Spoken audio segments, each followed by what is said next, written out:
More often than not, preventing a serious burn comes down to education. That's why Community Regional Medical Center's Leon S. Peters teamed up with the Selma Fire Department to go out to elementary schools to teach kids how to stay safe and what to do in case of a house fire.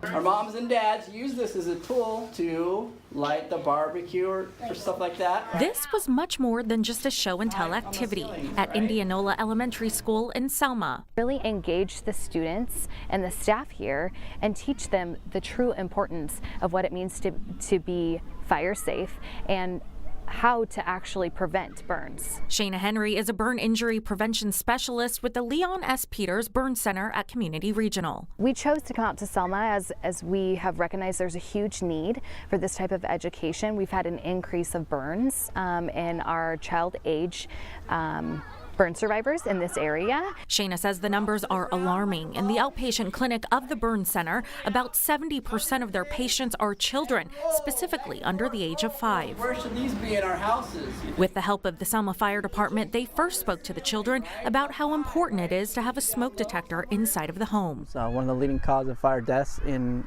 the state and United States as well is no working smoke detectors. So we want to drive that message home for those kids. Selma firefighter Gerald Reeser hopes the students relay the crucial message to their moms and dads.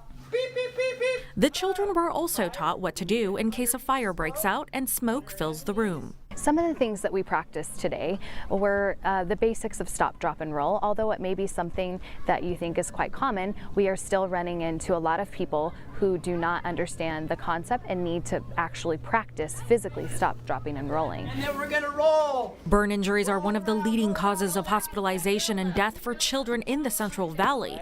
But most children treated at the Burn Center were scalded by hot liquids related to cooking. Specifically the use of cup of noodle soup. Cup of noodle soup is a great after-school snack. A lot of children use it and eat it because they're able to make it on their own. That snack, however, can turn dangerous, so Shayna urges 3 minutes, at least 3 minutes. Within 3 minutes, that liquid will cool off enough and will allow you to be able to eat it. Teacher Antonio Lopez watched as his 5th grade class soaked up all the information on burn prevention. They asked really insightful questions as well, so in case of that emergency of what to do if they have a 2-story house and things like that. So it was really informative for them.